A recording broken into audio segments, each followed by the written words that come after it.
It's so humid and hot, it just makes me feel like I'm choking on the air. It's because you're drinking and breathing at the same time. Gosh, I know. All right. Hello. Hello. Welcome to the garden here at Roots and Refuge Farm. Where it is humid. It is extremely humid. We just had a nice summer shower. Summer shower is like when the sun's out and it's hot and it also is raining. And it lasts about 15 minutes, maybe like a quarter inch of rain, just enough to turn it into a sauna outside. Yep. So, perfect conditions to sit out here. Good thing we have this lovely pavilion, because it may start raining again. There are a few clouds. And the sun's not on us right now.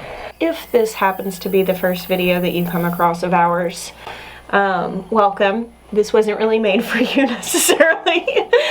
We have an interesting dynamic here on our channel, which, here's a little insight. 88% of the views on our channel are from subscribers, which is unheard of. I talk to a lot of other content creators, and more often than not, people, like, you're supposed to strike a balance of like trying to get new people, but I really like the people that I have, and so I typically make videos for my subscribers. I talk to you like I know you. I recognize your name in the comments. I engage with you. And when we make videos like this, we're kind of like catching up on some very personal things that have been going on in our life, because you've been with us through the journey. But if you are new here, welcome. We'd love for you to come along with us. You might just want to go back a little bit and get caught up. Yeah, if you'd like some context of what we're talking about. I mean, we've been kind of talking about this throughout the year. So this is an update video of kind of where we currently are on some of our projects and plans, and where we hope to go, where we are choosing to go, and how we hope it lands. We're very open in what we're planning with you all. A lot of times we tell you things probably earlier than is advised. When we have to change plans or do things differently or even face disappointments, you know, I question sometimes, like, should we have just not told people we were going to do that? But I think that if we're really living in a glass house, which is something we really aspire to, and really letting people into our lives, into our process, I think we kind of have to tell you. Well, I mean, I think it's just an important part. I mean, there's no way we're the only people who make plans, tell people about those plans, do everything you can to bring those plans to reality, and somewhere along the way, the door shuts and it closes, and you know, it didn't work out how you thought, and the plans that you had made just didn't happen. Like, that's got to be normal. And so therefore, like, I want to present as authentic a picture as we can. Yeah, I think sometimes because people watch us on their TV, I feel a sneeze forming, like, right here. And it's just lingering. I was trying to get your sneeze out. I thought that would make it set off. Do you know there's nothing worse than a sneeze that doesn't come? I was trying to be your love. I'm sorry, it didn't work. Now just go look at the sun. It's the only thing that can save you. Okay. I think I'm okay. It did work then. It just was sent it back into hiding. Sorry. Oh my gosh. I completely lost my train of thought. I'm talking about the house, disappointment. It's the normal thing. Oh, what I was going to say. Sometimes I think because people are watching us on their TV, there's a little bit of a disconnect. Like, there's no writers here. Like, well, I am a writer, but I'm not making up a fiction story. We're not writing the story of our life. Right. There's no plot twist. There's no, we're not writing in characters and writing people off and canceling contracts. I mean, it's just, this is our real, actual life. We are very normal people. And it doesn't seem like that whenever you're interacting through the screen and all of that. And even when we meet people, I mean, it is weird when you come to meet somebody and there's a long line. I mean, it does not portray that we are normal people, but like 98% of our life, we live like a very average people. I mean, we just do things. Like today we're figuring out our schedule for the next few days of when we're going to take the kids to get haircuts and when we're going to get the oil changed. Back to school shopping. Doing back to school shopping and like managing our business and all that stuff. Who's going to cook dinner? Who's going to cook dinner? Yeah, like we're just figuring out all these very average things. And so when we let you guys in, I think sometimes the disconnect, I remember when we did the video, like, honoring your mom after she passed away. And somebody at the end, because, like, you came up and you had, like, put your hand on my hip and someone was like, wouldn't it be awesome if she announced she's pregnant? And I'm like, well, I don't have fallopian tubes. There's no plot twist. This is just sad. You know, like, hey. There's no, like... I know, like, there's not, like, sometimes life is just sad, or sometimes it's disappointing, and we can be optimistic, and we can, honestly, like, I could have wrote a great ending to a different where she comes ending. back from the dead. Oh, yeah. I don't know, but even, like, in this situation, like, door closing on something we thought we were going to do, I'd be like, man, I could write this out, like, 10 different ways. But that's just not life. And so sometimes I do sometimes wish, like, man, maybe we shouldn't have shared that. It would have saved us from having to kind of come back and make the video sharing our disappointment. But I think this actually gives a more realistic look that could potentially be even more encouraging. Like, hey, we're in process too. So if you have not gathered from all of the alluding, we've been talking all year about how we were going to be starting building our house. We actually thought we were going to break ground the first week of March, and it is now coming up on August. Yeah. So obviously it hasn't happened, and wait, this just in from the writers. We've been given an anonymous donation. No, actually, no, that didn't happen. So we're not building our house, right? I want to get down to, like, the nitty gritty of that and what we're doing instead and kind of processing that. But it's hard because there are other things that are currently in process for us too. You know, we announced, it's been almost 2 years ago that we announced about our stores. Now we do have our coffee roastery open. Beulah is shipping coffee, we're roasting coffee, we're selling loose leaf teas. It's going awesome. We've started our farmer's market in our town. But we currently have an old house that's just sitting that will one day be the Beulah coffee house, and, you know, we'll have sandwiches and things that people can come sit. I have so much vision for it. Gosh, I can't wait. I think about it all the time. I want to have, like, crochet meetups where I can get together. That's where you went with the coffee house? Crochet meetups. Yes. Y'all gonna wear your crocheted clothes that you made for Definitely. each other? And book clubs. These are all not things I'm gonna be a part of. But I'm very excited. So we're gonna have men show up and drink very black coffee that we would rather put cream and sugar in, but it feels less manly to drink coffee that way. So we'll show each other up. How black can we drink it while talking about the weather? Oh my goodness. So all of that to say, that house is sitting. That project is not moving. We have our building for the Carolina Homestead Exchange, which I know that we will open that store, our homestead and gardening store. But much like this situation with the house, when we were pursuing, like, the next steps on that project, basically we hit a lot of banking stuff, and it did not feel wise to us to move forward. We did not feel peace about it. And so we talked to our partners, and they agreed, hey, it's okay, let's let it sit for a little while. Like, and we basically came to a very similar situation with our house. Yeah. We were raring to go. We were getting green lights from the bank. It was literally like, hey, we should be closing next week. And we heard that for about 2 months, and we believed it for about the first, I don't know. I guess we heard it for longer than that. We believed it for about the first 2 months. It was like, hey, we're going to close. Like, we literally, like, have our concrete guy laid out. We have everything. We spent money. Like, we had to do a survey. We had to pay for an appraisal. It's not like, you know, yeah, no, we were invested. In it. Like, we were in it. Yeah, and we thought we were getting ready to go. I mean, we cleared our plans. Like, we were ready. I mean, honestly, between me and, like, we almost put a deposit down on windows because there was such a long lead time, and I just didn't feel peace about putting that money in. Basically, the very short of it, I mean, I can tell you, it's bizarre, like, the way that it played out. It was like, okay, we're going to close in 2 weeks, and then we'd get down to it, and I'm talking, like, the IRS filing our taxes, something weird. I mean, all these weird paperwork things that... to have one of them happen would have been like, oh, that was kind of a freak delay. But to have, like, several, like, weird freak paperwork delays, it was we kind of got to the point that we're like, what is going on? You know, this is weird. And when it came down to it, the bottom line was we were presented with the options. Basically, the bank was not comfortable or it's just against their rules for Jeremiah as the owner to do any work on the house. Through a traditional loan. Through a traditional loan. And our options were, we could just pay a contractor and basically subcontract all the work on the house, which that eliminates the fact. I mean, being able to work on the house. I mean, that's your dream. Yeah. Is to build your house. So that immediately was not That was not an option. The next option was literally like, well, you can do the work yourself, but hide it. And that would have meant basically lying on YouTube and basically being sneaky and dishonest and deceitful, which was not an option for us. It was like, no, we really can't feasibly do that. Like, we're not gonna lie.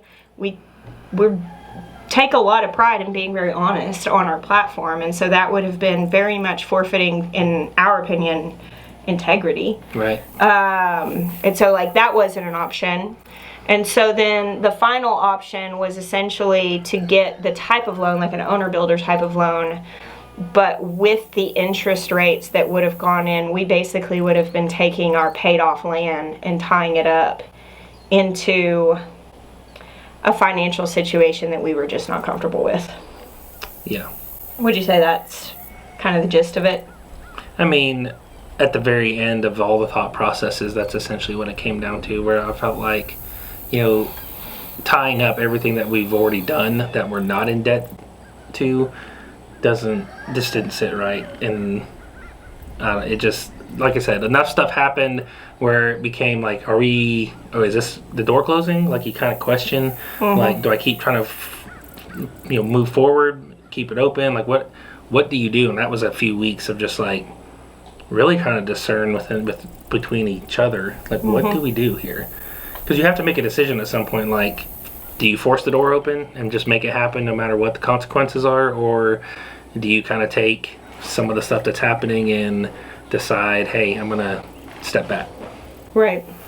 And we talked about it a lot. I mean, we literally weighed out the options, okay? What would happen if we did this? What do we feel about doing this option? What do you think here? And when it came down to it, I mean, we have a nice house. Like, we bought our double wide manufactured home when we moved here.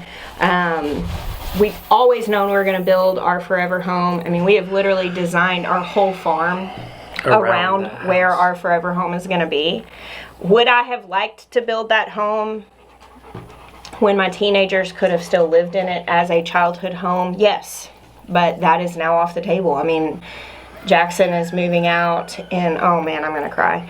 I'm still processing some emotions here all around. It's been a very tumultuous couple of months, to be honest, in very good ways, but hard stuff too. So yeah, some hard stuff. Oh, there's some thunder. We're gonna get more rain.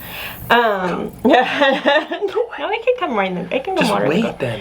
Like one of my kids. Just give me a You're talking to a storm cloud. Okay. Go get something to eat. Okay, we're ready. But Jackson's gonna be moving into his dorm in literally weeks, and Malia's already she's Adulting. Really adulting, and at this point, Asher's going into his senior year, and so it's not gonna be what I envisioned, but I have had to really assess the fact that my children have had a beautiful, lovely, stable home.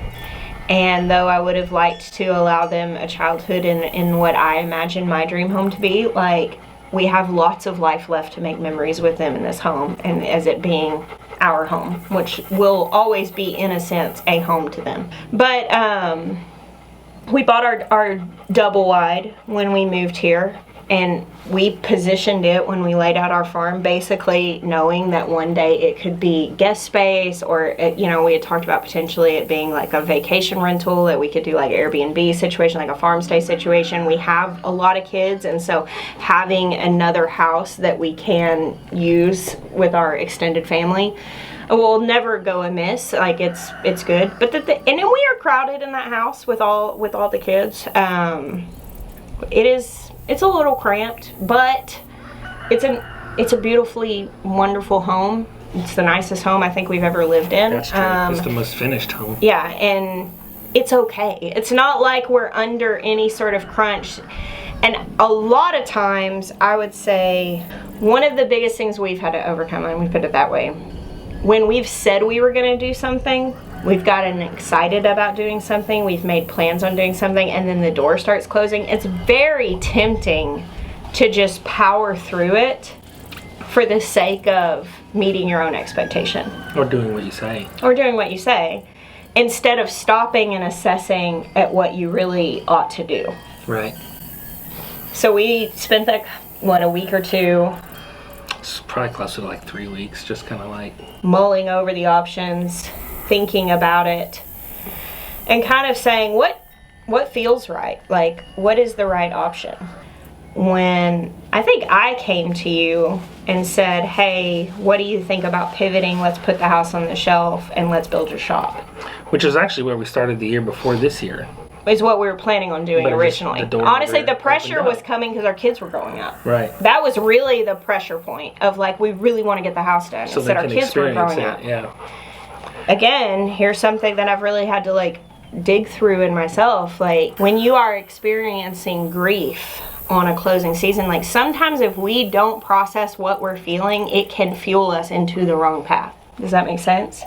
And like, that pressure of really, the real thing I'm feeling, the scramble, was I want to keep my kids. You know, like, I don't want them to grow up. Like, there's this grief that's happening. I feel so much pride and thankfulness and gratitude on the stuff, but like, the scramble was not necessarily we need to build the house now. It was, I was feeling I wanted this house while my kids were still going to be, you know, dependent minors in it. I just had to process some stuff. They may still end up coming into living. That's true. Who knows?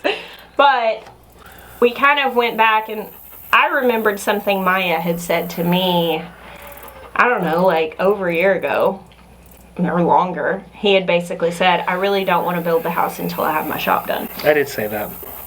And when we had started discussing building the house, I asked him about that. And, well, the thing is that, like, it was my idea to start the house. Yeah. Because the door hadn't opened. Like, we just couldn't move forward on the shop. Like, what couldn't happen? Right. Because we needed a upfront amount of resources to get the foundation in. So, like, that door never opened. And so, like, we get around to, I think it was, like, November. We were at a friend's house, and, like, we started talking about their experience with building their house. Mm-hmm. And that's kind of what, like, sparked my brain. I was like, well, maybe since we can't move forward on the shop, let's move forward on the house. And that's why I brought it to you and said, I think we may explore this. And that's literally just went from there to the next and to the next thing. Well, and it seemed like the thing to do. It seemed like the door was flying up, and the bank literally like pre-approved us in 24 hours. And they were like, yeah, let's do it. Everything's fine. And honestly, had we gone the traditional route, that we would be building the house, but we would be going into an obscene amount of debt to do it, because we would and I be wouldn't be working on the house. So like, it ended up being not the thing. But I will say, you know, the interesting thing, and this is something I teach about, because it's been my experience a lot, is that, you know, people ask or like to ask why things happen, you know, like, you know, God, why did you have me go down that road and then only to end up here? And like, I've explained it to Jessica and to like my siblings and people I'm close to. I'm like, you know, if the end journey is like to go from here to, you know, Knoxville, like, there's not a straight line to get from here to Knoxville or here to some other city in the United States. Like, you're gonna have to map your journey, right? And like, it's not necessarily like, it's almost like a GPS. Like, I know that sounds a little cheesy, but it really is, because it's, you know, it's 14 miles on this route, and then you're gonna have to exit, and that's the pivot. That's where you're like, oh, this isn't gonna happen. I'm exiting this highway and I'm going this other direction. So the highway of building the house got us into a position of building, of getting in that mindset. But one of the biggest things is that because the house was coming up, like, we started kind of being resourceful and figuring out how do we kind of like save some money in our business account to be able to have some cash if something came up in the house that we needed it for, if that makes sense. And so that we, like, you know, we had to have a certain amount in there, you know, to do what we wanted to do with the house. But we get down to the closing door of the house not working out, and I looked at Jessica after she suggested that. I said, you know, one interesting thing about going on this journey is that we now actually have the open door to put shop in, but because of the foundation. Well, and Maya has this vision for his shop. He actually is learning to timber frame. And Which I don't over know the how to course do. of the last year has been collecting the timbers from a local sawyer. Yeah. Who has been cutting them, and he's got them stored all over here. I think you have all of them now. I do have all the timbers. Right. And so he's been collecting that, and the thought was, well, we're going to get the house going, we're going to work on this, and as soon as we're done, we'll start the shop. And so he was getting all the stuff together, and we were saving to work on the house. We were doing all of this. And so as soon as the pivot point came and the door shut, and it's like, okay, it's not time to do that right now. It just doesn't feel right. It's not the most financially responsible decision. We could push the door open, but that's not a good idea. I learned hard ways multiple times. Yeah. You don't force the door open. Don't force it. When it's not the right time, when it's not a wise decision, don't force it. I would rather be sitting in a hallway in the right timing than push open a door into what feels like my promise. But I did it by my own power and by my own will, And so when I said to him, I was like, what if we just pivoted? Let's just put the house on the shelf. It's not the right time. Yeah, I'm disappointed. So am I. But it's not the right time. What if we pivoted and we build our shop, and then we start looking and kind of thinking, and he's like, actually, we could build the shop. I can actually now afford to put the foundation in and move forward. And the thing with the shop is we're not financing it, because he's been collecting all these materials and getting it all together, because the fact that he's building it himself and doing it basically, we've got the permit already lined out, we have the engineered plans, we already are completely in place to start this project. Well, and also we bought the timbers, and so that's the other thing that we had discussed even when going forward with the house, was that that puts a time frame on the shop, because the timbers are only going to last so long. I've got them covered, but even covered, they're exposed to pests, there's still moisture, humidity, things like that. So I had time, but I told them I'm on the clock. Yeah. They need to get used. We did have to process some disappointment, as mentioned. I mean, there were some things that were disappointing. But at this point, me saying earlier, I'm going to cry, I cried in Target yesterday because Jackson's moving out in 2.5 weeks. To his dorm. I mean, he's still got a bed here. He's still coming back here. But still, I mean, I'm a mother, and I've been momming Jackson since I've been an adult. I was 19 when I had him. So there's a lot going on in me. The disappointment on the house at this point, I would say I'm pretty well processed through that. Mm-hmm. At this point, I'm so excited about the shop. I'm actually pretty relieved, because the house was going to be a haul. That was going to be a lot of work. And I'm actually kind of relieved we're getting through transitioning Jackson, getting through Asher's senior year, getting through building the shop, which is going to open a lot of really cool opportunities for things we want to do. And then we'll build our house. Yeah. When it's the right time. Yeah. And that door will open. I don't know how. So let's talk about the shop just a little bit. Just the shop? Just the shop? Just a little shop. It's just a little shop. It's not little. No. So Maya started his YouTube channel. I mean, it's been over a year ago now. I guess a year and a half ago you started. Mm-hmm. And you've kind of done it a little bit here and there. But the idea when he started the YouTube channel was, he said, I'm going to start this channel, and I'm going to start it by building my shop and showing the process of learning how to timber frame. Yeah. And so that's why it's called Maya's Workshop. Maya's Workshop. It's always felt a little weird, which I said this on the video about starting the shop for Maya's Workshop. I was like, it's always felt off to me when I say, hey, welcome back to Maya's Workshop. Because when I say that in all the videos I've already done, I always want to follow it up with, I don't actually have a workshop. One day, this is I'm speaking it into existence. Hey, welcome back to Maya's Workshop whenever it gets built. It felt like a poser. I'm a poser. I have a tool trailer. I should have said Maya's tool trailer. No. It's a nice tool trailer. It is. But it's not a workshop. So this has been something, and I just think it's foundational. I think that it's really cool that we're doing, because truly I know the house is your dream to build your house, but the workshop is really your dream to have. Don't go out of the frame. Because the style of the building. Yeah. The timber frame thing fascinates me. Yeah, and I mean, since I've known you, you've talked about loving to build things. I mean, being a child and figuring out power tools and learning to do carpentry and all that stuff. I mean, like, you And have I've built always... a lot of furniture without having a shop, which always makes it more complicated, and I never actually get to do it the way that I want, which is having the appropriate dry space to be able to clear coat something and not have to move it indoors or rush to get it out of the rain. You know what I'm saying? Like, everything that I've ever built has always had some kind of, like, serious complication as far as, like, the method of, like, getting it finished. And having a workshop is going to change that. Yeah. It's really cool, which makes sense that you're going to have the workshop when you do build the house, because all that carpentry stuff that you want to do inside the shop. can happen inside the shop. And once we have the shop, we can do some of the other stuff we've been talking about doing. So this is the part that I think will interest you all. I think all of this. I mean, for those of you who've been with us for a I've long been time, fairly funny in this video, so I think that they're fairly entertained. I've had some serious jokes that are they've just slapped. As Toby would say, they slapped. You know what I'm saying? No cap.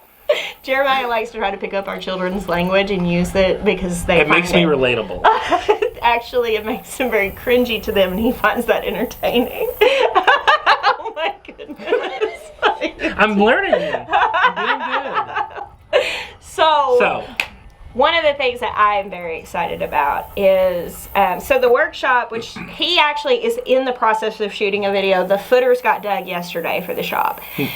So Jeremiah was giddy last night. Like, Jackson was in the kitchen. He and I came home we actually went and got dorm stuff yesterday and went to the school and, like, settled up some things at the bursar's office, all that stuff.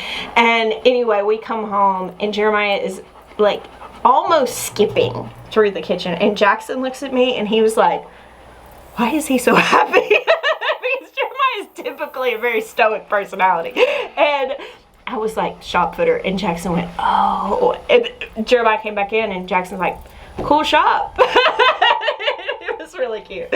But it's a big building. 50 by 100.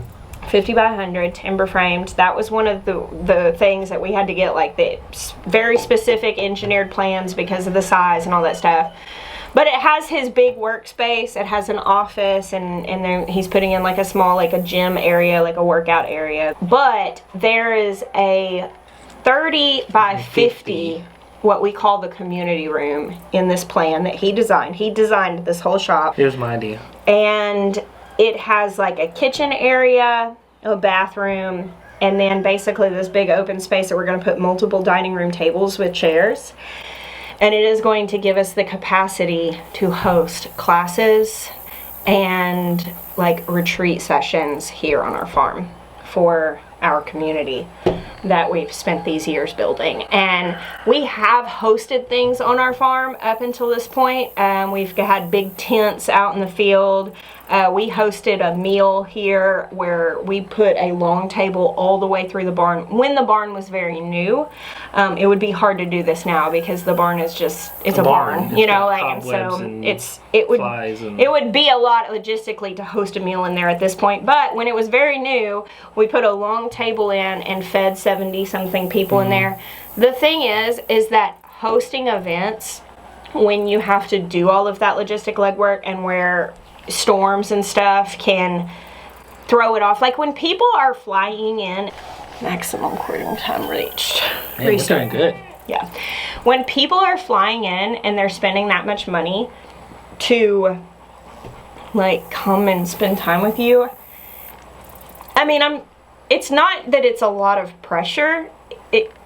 It's just a lot of responsibility. You know, like, you want to do things with excellence. You want to honor the fact that people are making that kind of investment. I'm not flippant with other people's investment. Right. And that has ultimately been what has held us back from this. And the fact that, like, our home is our home. It's our children's home. And so when we have hosted events in the past, it's hard to keep that boundary in place when you want to host well. And so this is just going to give us a place to host well. Like, one of the things that we really want to be able to do, and this is in the early stage. Okay.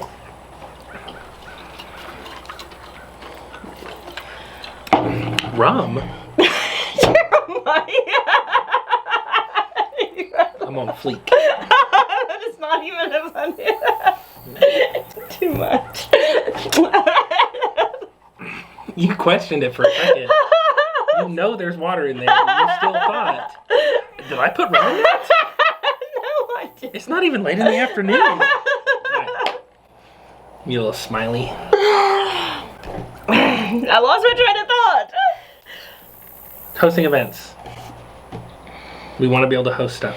Oh, one of the things that I have really wanted to do is I really want to do retreats. And this is something that we've been talking a lot about, is being able to get smaller groups of people together and doing like a 2-day thing. You know, people can go to accommodations, but that we can hold like activities and really do like more personal like mentorship and really get into kind of a lot of the deeper stuff that we touch on. You know, like that's where my heart really is, and like moving forward I really see that and want to focus on that, as well as being able to do like butchering classes and different things. Like, it's always a gamble when we plan that stuff now, and there have been times that it's been really difficult, like the butchering class that we held in Arkansas where it was -12 And Fahrenheit, -22 Celsius, and we ended up having to butcher this hog in our kitchen, like, and it was really difficult. And it's fine,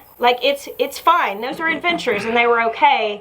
But things like that, when you get to the point that people are investing a lot of money to come to them, like as far as traveling and all that stuff, I want to have some sense of security in being able to do And the that. shop gives us that. And the shop will give us that. And it definitely changes like our capabilities on the farm, like as far as like that kitchen can be used for processing stuff. Yeah. We can like unload harvests or whatever we're doing into that space rather than into our kitchen that we're functioning daily out of.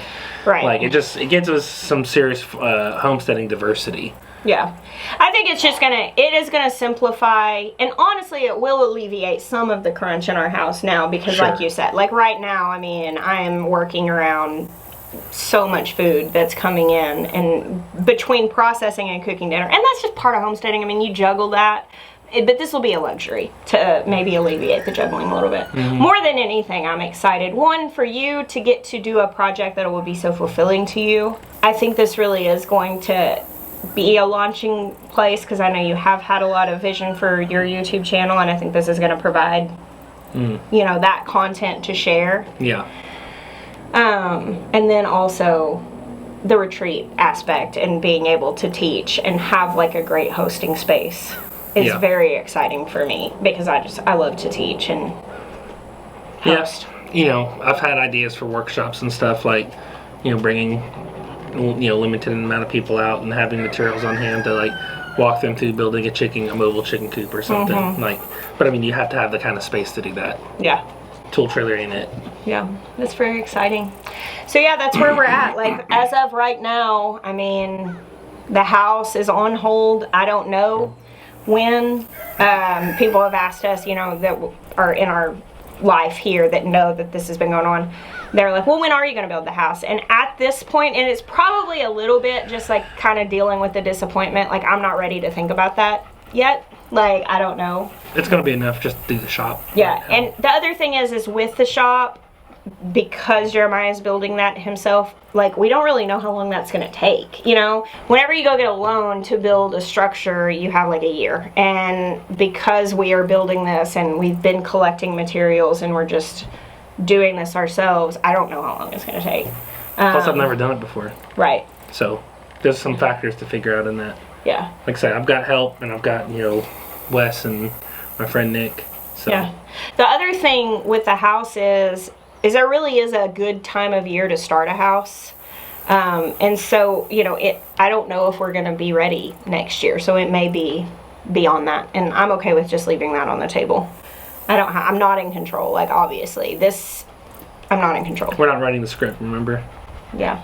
So, there we are. So, yeah, there that's where we are. We're excited. Maya's workshop. He's I think you got a video that's going to be coming out next. I don't know when this video is going to come out. We've got a few that are scheduled. But, yeah. It'll be around the same time, though. Thank you guys for hanging out with us and for being on the journey with us, where we get to share honestly and openly. And I hope that it is encouraging to you to know that you're not alone whenever your plans don't work out how you thought. I do honestly feel like at this point it's kind of like Maya said, you know, we started preparing ourselves to build our house, and in doing so positioned ourselves exactly to build our shop. Right. Which I think now that we are planning it feels like the exact right thing to do. Why we didn't just plan that in the first place, I don't know, but it's a journey. Sometimes I don't have all the answers. So you heard what she said. Just remember that. Thank you guys for hanging out with us today and all the days you do. We bless you. Until next time? Yeah, until next time.